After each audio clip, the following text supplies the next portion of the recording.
Hi guys, Andy and Spoken Label back in the house and knackered. It's Sunday evening, 7 o'clock UK time, and plans changed a bit this past week too because I use a lot of my Spoken Label sessions booked to Sunday afternoons into the evenings. But Amanda, my wife's persuaded us to go and to join what I thought was a writing group, but it's turned into an improvised theatre group today. So I've been running up and down the studio for 2 hours, knackered, but it was good fun. I've got a very patient gentleman with me today from the LA area in America who's been very, very patient with me, and we've had to rearrange times. And he's had trouble with us tonight because he had time changes in his area yesterday, so we didn't know what time. He didn't know if he knew what time it was today we were doing this. So, well, I've got a fantastic Doug Weissman with me today. Doug, obviously, I've said you're from LA, mate. Now we've been chatting for a good few minutes beforehand. Now, tell people, obviously, first of all, a little bit about yourself. And you told me already, very kindly, you're born and bred in the LA area, aren't you? Then, so tell us about your background, then, because there's a lot to cover in this, and I want as much Yeah. of your words as you can, please, mate. No, I appreciate that. Somebody called me a unicorn the other day because Oh, I I'm like like that. Yeah. few people they met that was born and raised in Los Angeles. I know plenty because I was born and raised here, but it's rare to meet somebody outside of LA. But I grew up in the San Fernando Valley, so it's like a suburb, but growing up it was just desert and hills across the street from my house for like a good 8 years where Wow. lots of wildlife and things. So it was a very different experience than being kind of that Hollywood glitz and glamour you expect, but it also shaped a lot of that adventurous spirit. So when I got into university, I studied abroad. I went to Europe for a year, which for an American is a big deal when you're gone for a year at the age of 20, 21. And then after that, I did a gap year. And so that shaped my world, going around the world over and over Oh, yeah. again. Yeah. And I was just storytelling all my life. I would listen to stories from my grandparents, listen to stories from my parents. I'd want to tell stories to my friends and to all these other kids. And so once I realized I could actually do it, I just like beeline for it. But for so long, I was like, oh, that's not a career, right? So many people say it.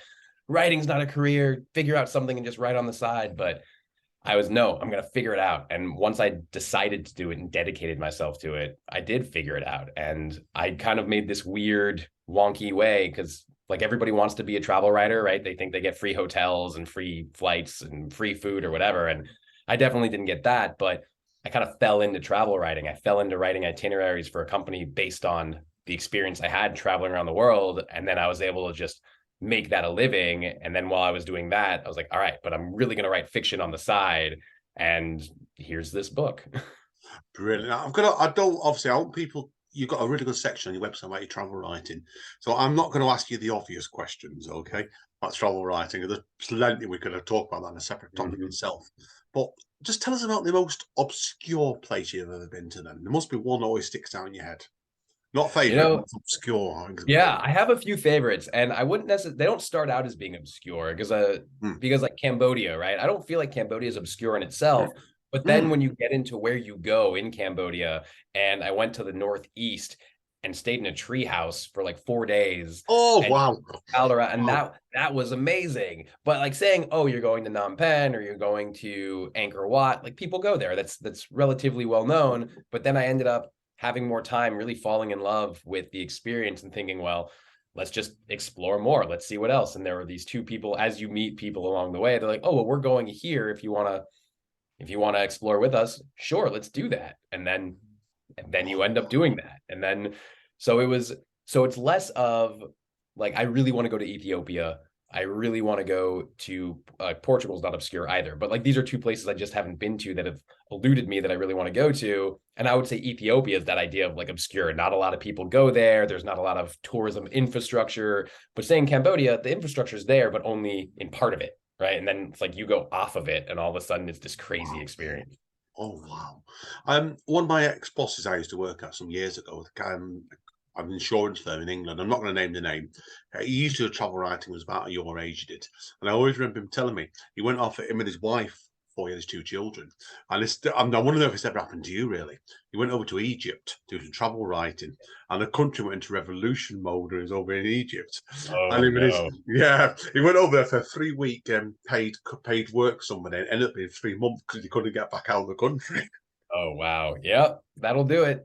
That will definitely do it. I've had a couple experiences where I kind of, by the skin of my teeth, got out just in time, including my wife and I were living in Rome. She was doing a degree program, and we got pregnant and we decided to leave. Just we wanted to be around community. So we came back home to be around our family and get the kind of care that she needed. But if we had stayed for the length of the program we were supposed to, we would have been there right when COVID hit, and we would have been stuck there, not able to leave with a Oh, newborn.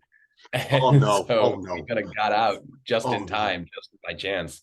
Yeah, oh God, yeah. No, it was strange times, COVID, because in my case wasn't. I'm digressing there, but hey ho, right? It But happened. yeah, it happened. That's But in my storytelling. case was my dad had a stroke a couple months before COVID, and then Oh my he's okay now, thank God. Right, but he took my mum out in the process, running around, and she fractured a hip. Got them. They were both in God. Oh my hospital over Christmas, and then like it we got. And then my brother-in-law went in for a planned operation in the February of the year after. We got the three of them out. Then my wife, now wife anyway, ended up moving in the emergency with me because her flat got took over by mice, and the landlord wouldn't deal with it.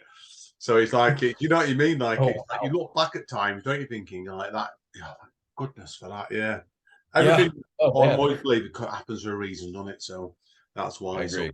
now I Yeah. want to know, but obviously, because I talking about COVID, then how did you approach your travel writing then when you're doing over COVID? Oh, I didn't. I lost my job. I lost all my travel Oh, writing work. I mean, as expected, when nobody can travel, yeah, of how are course. you doing travel writing?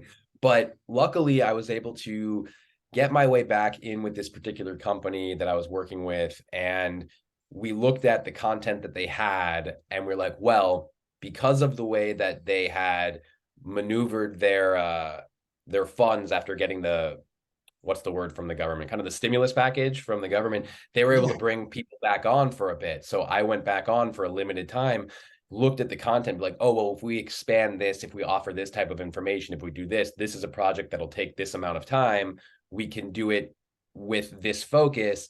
And then we now have this website now has a lot of information and a lot of support that wasn't there earlier. So they were keen on that. And so that's the route we took. And then because it was working really well, even though people weren't traveling yet, we were able to then say, okay, well, now these places are opening up. These places have restrictions or don't have restrictions. And then that was the model we took. And so we were now all this new information, along with people being really interested on where they can go. And everybody was eager to go somewhere, right? Because for a while, Tanzania was really popular because they had restrictions, but at least it was really safe and far away when you were at a safari camp. Or Costa Rica had restrictions, but was still open to people. So it was like we were just saying, these places are open. These are places you can go to with testing, or these are places you could go to with this or that. And everybody was just jumping on board. And now things are skyrocketing with this company and moving forward. Yeah, I think it's the nature of the beast, isn't it? Where the job market's gone, I think. Like travel Mm-hmm. writing itself, like there's probably more of interest in it. I'll tell you about the breakdown, what my day job is. I'm not going to talk about it here, various reasons, but the same reason that the interest has skyrocketed for them, but very different reason. Now Yep. we're here today really to talk about your fiction writing, really. Even though that's been, I think, doing what we've done there, been a really good introduction to the way you show how you think and stuff like that. Yep. Because so I know obviously you were telling me off mic before, like obviously about your fiction originally. Like it was like you were originally before you went on to what you're doing now. We'll come on to that in a minute. You know, you have wrote before, haven't you? Some actual young adult books a couple of years ago, didn't you? So no, I've not read these personally, but tell us Yep. about these and first of all then. Yeah, that was so I got an MFA in creative writing from University of San Francisco. And through that channel, I met some people that were looking to do a book package. And for anybody out there that doesn't know a book package, it's basically a publishing company comes up with the concept of what they want the book or the book series to be about. And then they hire freelance writers to then write the stories, outline it, put in everything that they need, but they have the basic understanding of like, all right, here's A, here's B, fill in the in between with whatever you think gets from A to B. And I was lucky enough to do that with a series, but it was a huge learning experience. It was a learning experience about marketing, about turnaround. I was writing a complete book in 6 weeks, Oh and my these God. and I had to do Oof. 6 of them. And so it was like 6 weeks. I'd get it to the editor. The editor would turn around in 2 weeks, get me back what they thought it needed. I'd have 2 more weeks to revise and get it back. So it was basically 2 months to write one whole book. And then there were 6 of them along the way. And I mean, it was just breakneck speed. So it was a great experience. I love these books because of what they taught me. I wouldn't say they're the favorite things I have ever written, but I definitely thought that it was unique. It's about a bunch of orphans in San Diego, California during a post-apocalyptic world that freezes over because of climate change, looking to survive. And then they find a cruise ship. There's a lot of cruise ships that leave from San Diego. So they find an abandoned cruise ship. And then it's like, okay, is this their ticket out of San Diego? And kind of the series evolves from there.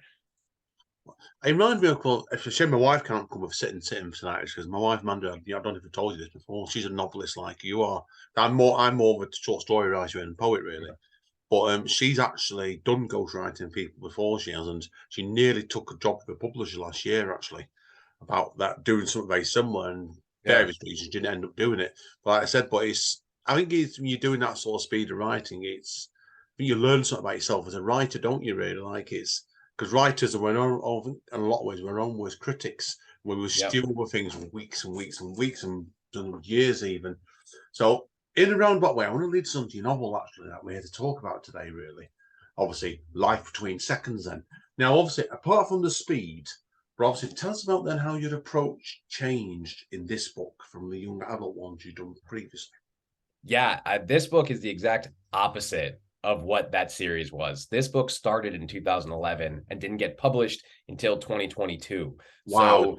So there was, right? It's the whole writing process took about 4 or 5 years from start to finish. And then it was querying agents, hearing what the agents did or did not like, going back into the book and revising, then going back to agents. And then it was about 2017 maybe, or 2018, I just kind of had this moment where I thought, well, if I have to go to agents and the agents come back to me, tell me to make changes, and then have me write another query to then send to publishers, what if I just find a publisher without trying to do this whole process with the agent?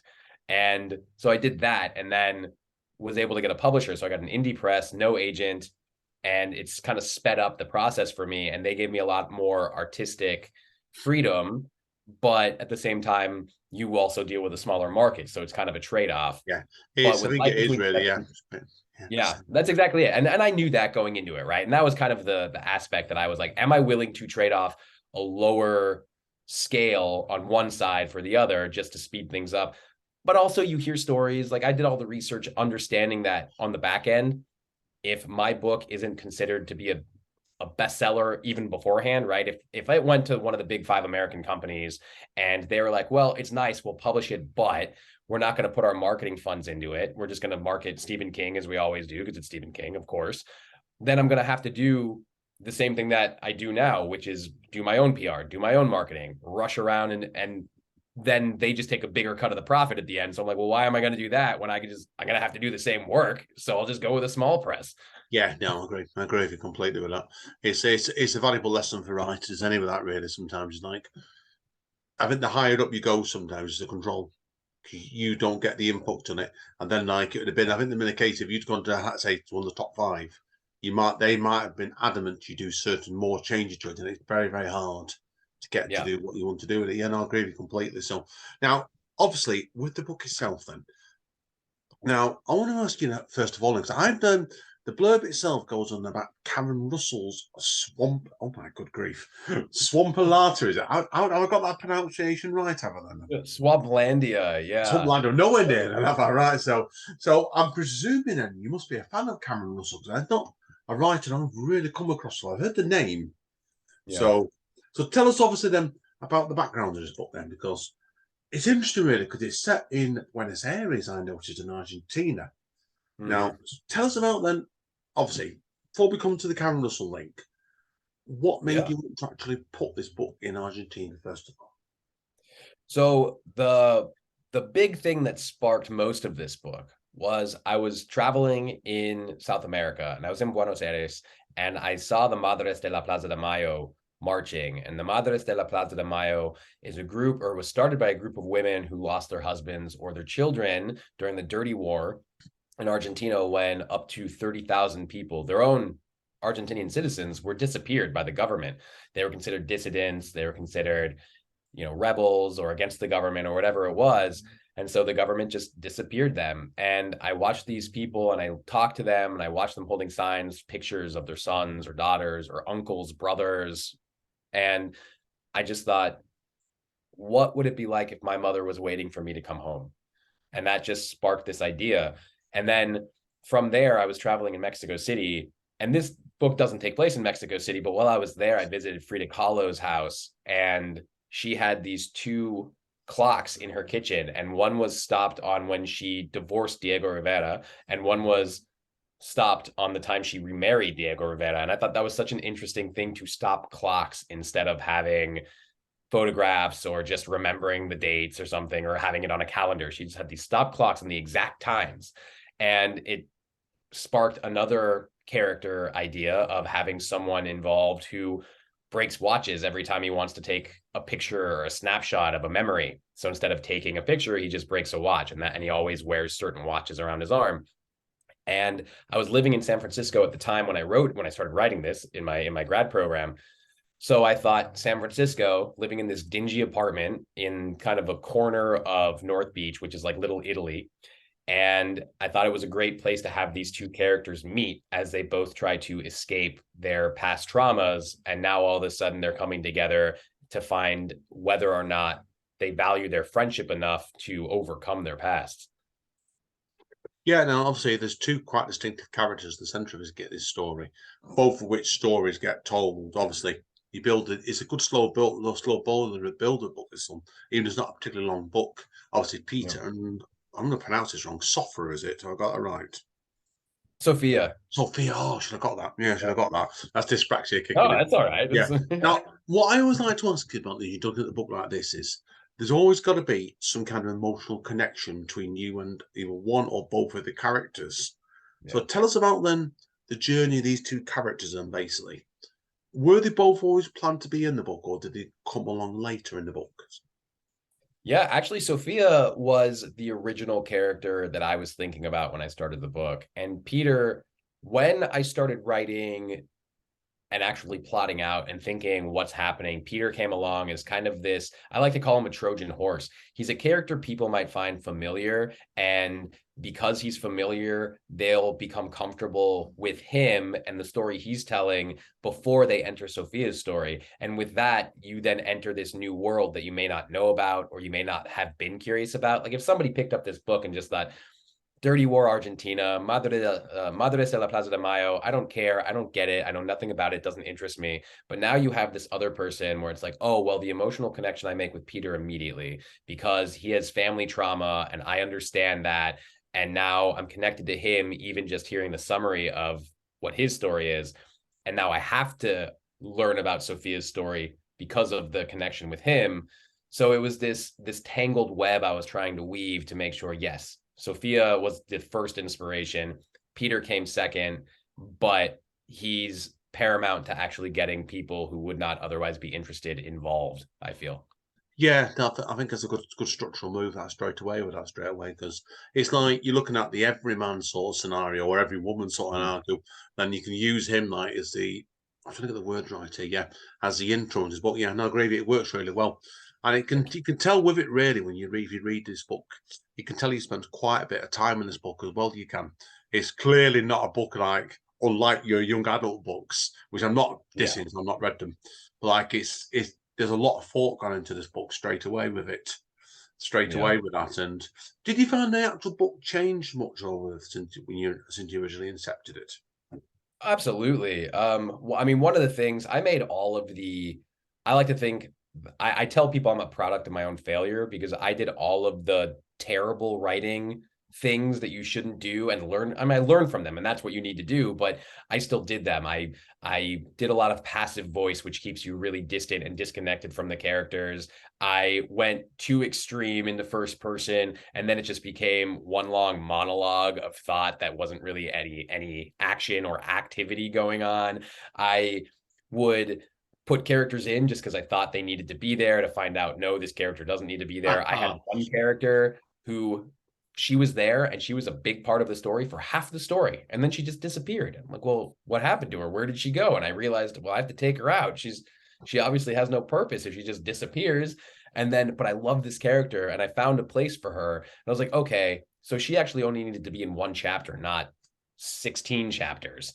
But and that's part of the process. I mean, I don't write linearly, right? I don't have a point A to point Z in mind. I have, or point Z. I have I do it more like a puzzle. So I just have a chapter in mind. A puzzle. That's why, yeah. And I love that. That it works for me, right? Because then you just move things around and you're like, oh, this fits here. And that's part of my process. And I think it's fun. It's like a fun little game to play.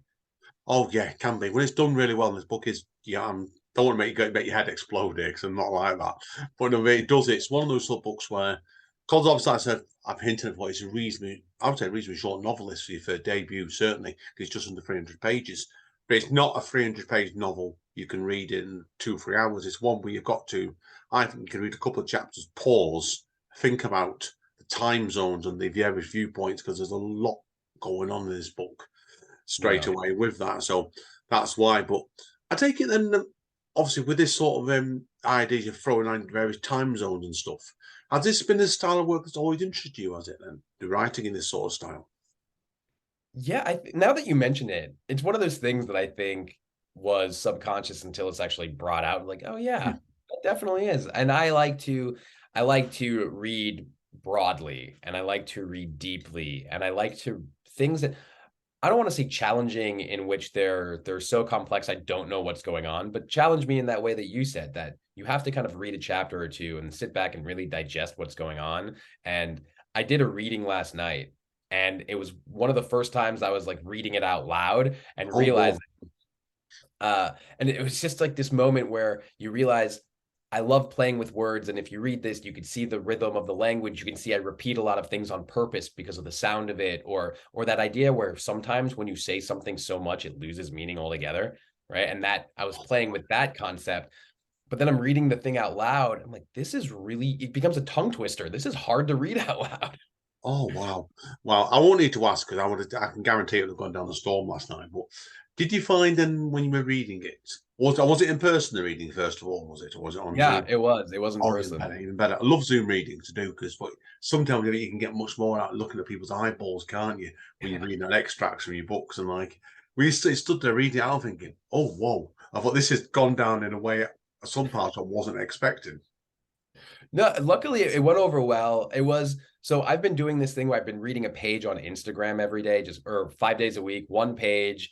Oh, takes about a minute and a half, 2 minutes, and it's been giving me practice. But at the same time, there are some places I haven't reached yet, and so I'll open it up in the reading, and I'll be like, "Oh, am I able to read this in the way I want it to sound?" Which is part of how I write. It's I want it to sound this way. I'm big on run-on sentences. I'll put commas in the wrong place on purpose because I want the reader to pause at this spot, even though it's not necessarily grammatically correct. But then I'm reading it out loud and thinking, I'm tripping up over that comma, or the word repetition is becoming a blur because I say the word so many times. And so it's so different, but still the audience was receptive to it. So it went over well. Good. No, good. I'm hoping it would do that straight away. So, right, start winding down now anyway, because I want to ask you about a few bits and pieces before we go to part 2 of the podcast today anyway. But obviously, like I said, with such an involved book like this now, I don't want to give any spoilers away from the ending, so I thought it was a great ending as well. But did you have the ending planned out from the beginning, or was it one of these sort of stories that told its ending to you and near you got towards the ending? That's such a good question, because I did not have it in mind. I was writing to an empty void. I would write a chapter and a chapter and a chapter. And like I said, I just would write chapters and then have to figure out piece by piece what's going on. And it wasn't until I would say I was maybe like 2/3 of the way through what became the final draft of the book. And I finally wrote something that was like, oh, this could really work as an ending. And it ends up not being the ending. It's actually the second to last chapter instead of the last chapter. But I was like, oh, this could really work as the ending. And when I started moving around the chapters, I put it there. I was like, okay, now I understand what they're trying to get to. And I had a vague idea. But the question was always whether I wanted it to end hopefully, or whether I wanted to end kind of selfishly, I guess. That selfishly isn't even the right word there, but whether I wanted to end hopefully or sadly.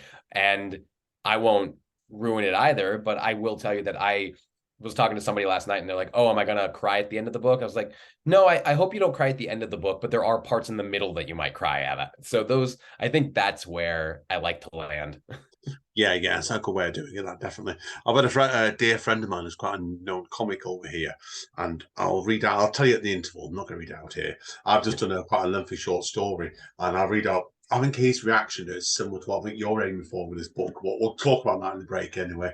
Now, obviously, there's one thing I forgot to ask you about before, and this is a shit for brains moments. Now, I know you've been involved in script writing, haven't you, as well? So I don't know a lot about this. Tell us a little bit about this then, first of all. Lastly, then, before we go into the conclusion. So I know you've been doing some script writing, haven't you, or screenwriting. So tell us about that then. Yeah, I mean, screenwriting is a lot of fun because it's a completely different part of the brain of writing in a way. Because with the fiction, I'm all about sensory details. I'm all about what it sounds like, what it tastes like, what it smells like, these other things other than trying to visualize something, because I feel like those are more immersive. But with screenwriting, it's all visual and audible, but still you're trying to explain what it looks like to people so they see it, where I have to take out every other sense. And I got into it. My brother-in-law, he was big time producer in a lot of music videos and just a movie buff. And I never wanted to be that kind of cliche Los Angelino who was trying to write a screenplay. I was like, I'm never going to write a screenplay. I'm only doing fiction and all this other writing. But there was a group of us, my sister, my brother-in-law, my brother, my wife, and we all went to this thing called, what was it? It was Pulp Shakespeare was what it was called. And it was somebody wrote Pulp Fiction as if it was Shakespeare and did like a small theater house. And we went to this and we were just so inspired and thought it was so fun. And we were also talking about Indiana Jones at the same time, and the fourth one, and how bad it was and why it was so bad. And I thought he talked about Quentin Tarantino offering to direct it. And I was like, wait, if Tarantino had directed it, why would they not have done that? But I just misheard. But I wrote that night. I went home and wrote a screenplay, just a short, about what if Tarantino had directed an Indiana Jones movie, and wrote and directed. And then it got us off on this whole thing. And so I have about 4 completed screenplays that I kind of shop around, but most of my work was in brand storytelling and brand videos, and in-house company videos. And so this transition of storytelling and going out there and meeting other people and telling these broader pictures in lights and is just super compelling and super fun. Yeah, it's also, I think it's a very, very different way as well. When you've been a writer, you're having to do things and look at things at a very different angle. You're doing that. Like I said, there's shopping on novels. I think because obviously, like they always say with script writing, it's you might get a script play, say a screenplay accepted by somebody who's going to. You can't guarantee by the end of it whether it be anywhere near what your original vision was like. And I've known people to have that problem before now, where I'm not going to name who I know. Somebody had quite a big drama done on Netflix the other year. Oh, And wow. unofficially, I got told, should we say, that it was, and I will use their words, it was fuck all to do with my book, but they paid me enough money, and I don't care. That was what they would do. Yeah, you got paid a lot of money for it, and they said, I don't care, right? But so, that's the way you look at it sometimes, isn't it? So. Yeah. Well, there's this kind of unspoken rule that a lot of people, I don't know if it still is there today with the rules that got changed, at least in Hollywood, but one of the first things that many screenwriters would do if they got a new gig was they would just change all the names immediately. Doesn't matter why, or it doesn't matter what, but they would change all the names, because if the name stayed, that means that they would get a writer's credit, even if nothing else stayed. Yeah, so.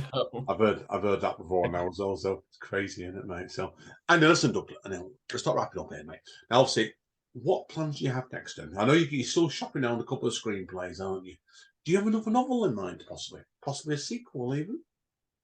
So no sequel in mind at this time, but I do have another novel that will be coming out next year. Early next year is the there's not an exact date, but that's the set release date is early next year. And it is completely different. It is about a female serial killer in occupied Paris in World War II. Ooh. Yeah. Now, I don't want to give too much away. I don't know what stage you're up to with this book. I suspect it's probably done, actually, knowing you. But I know I can get working out now. What? Okay, I don't want to give too much away. What made you want to put this book in Paris then? Yeah, well, it was my wife was the inspiration in terms of not being a serial killer, I was but about to say, well, yeah, I bet knowing your wife, she probably would have killed like what a serial yeah. morning, doesn't she? Not actual I people. I definitely need to phrase that better going forward. But she was the one who gave me the idea. Literally, we were traveling around over a weekend trip away, and she just kind of turned to me and she said, we were really into the show Dexter at the time. I don't know if you've seen it, but Oh, my yeah, wife absolutely loves Dexter. there you go. She cried, and it happened last year. So we get away when at the ending of New Blood, she absolutely hated Yeah, that. yeah, we were so excited when the New Blood came out, but we were really into the show at the time, and this was maybe 5 or 6 years ago, I think. And she just turned to me and said, "Hey, what if there was a show like Dexter, but set in World War II Paris, and the serial killer was a woman?" And I was, "Ooh, I like that." And I just went on this deep dive into researching, like, was there how many serial killers have been female? Was there one in Paris? How many serial killers have been found in Paris? And then I found out there was a serial killer Oh, in wow. Paris during World War II. And I was like, ooh, that's really good information to have. And it just spiraled out into this real complex kind of uh, no, I don't want to say spy, but there's definitely that aspect of like, oh, are they a good person or a bad person? Are they collaborating or are they not? And that's part of her journey too, is this idea of like, is she just trying to save her own skin, or is she willing to put her skin in the game when things start to get really, really messed up?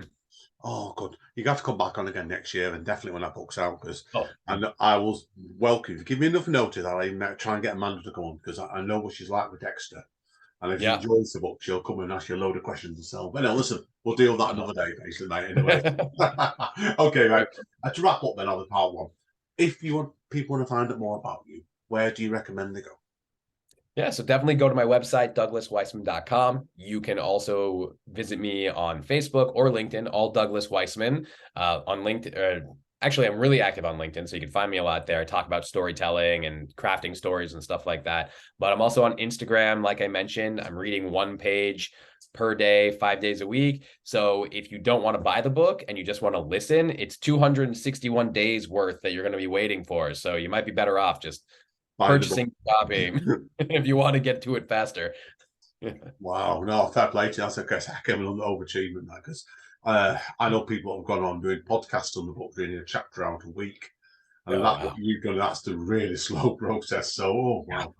wow. Excellent Well, I stuff. just thought if I'm going to post something and I got to be out there in the world and I don't know what to do every day, I'm like, here is something I know will keep me busy for at least a year. So let's Yeah, let's go yeah, with it.